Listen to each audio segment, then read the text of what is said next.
As কুকিংয়ে তোমাদের সবাইকে স্বাগত। আজ তোমাদেরকে বানিয়ে দেখাবো একদম স্পঞ্জি নরম তুলতুলে চিতই পিঠে। গ্যাসের চুলায় কিভাবে সহজেই বানিয়ে নিতে পারো। দেখো কতটা জালিদার, একটা ছিঁড়ে দেখাচ্ছি, আর কতটা নরম তুলতুলে। দেখো পিছনের পিঠটাও কত সুন্দর ধবধবে সাদা। তার জন্য ভিডিওটা সম্পূর্ণ দেখার অনুরোধ রইল। আমি 7 ঘন্টা বাড়িতে থাকা আতপ চাল জলে ভিজিয়ে রেখেছিলাম।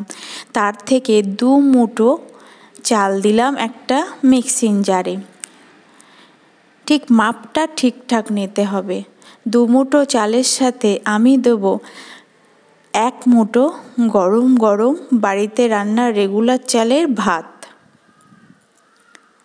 ডবল দিতে হবে চাল, তার ঠিক হাফ ভাত। আর পরিমাণ মতো লবণ দেব, আর দেব চা চামচের হাফ চামচ বেকিং পাউডার, আর 1 চামচ সাদা তেল দিয়ে এদিকে ফুটন্ত জল গরম করে নিয়েছি। সেই জল অল্প দেব, অল্প দিয়ে প্রথম মিক্সিং জারটা ভালো করে পেস্ট বানিয়ে নেব।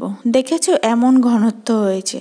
তারপরে আবার একটু জল দিয়ে দিয়ে অন অফ করে মিক্সিং জারটা দিতে হবে। তাহলে দেখো কি সুন্দর বাবলস ক্রিয়েট করবে। এরকম হলে অবশ্যই ফুলবে। একটা চিতই পিঠের সাজ নিলাম, নিয়ে হাই হিটে গরম করে সাদা তেল প্রত্যেক সাজে লাগিয়ে দিলাম। দেখো ব্যাটারটা ঠিক ঘনত্বটা এমন হবে। এবার একে একে সব ব্যাটার দিয়ে দিলাম।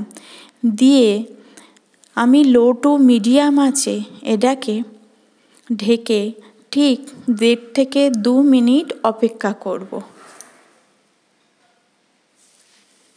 দেখো তারপরেই দেখো ঢাকনা খুলে কি দারুণ ফুলকো ফুলকো চিতই পিঠে। আমাদের এখানে অনেকে সাজের পিঠেও বলে। খুব অনায়াসে এটা উঠে যায়। এইভাবে আমি সবগুলো পিঠে বানিয়ে নেব। ভিডিওটা ভালো লাগলে অবশ্যই লাইক, শেয়ার, কমেন্ট করে জানিও কেমন হলো, আর সাবস্ক্রাইব করে পাশে থাকার অনুরোধ রইল।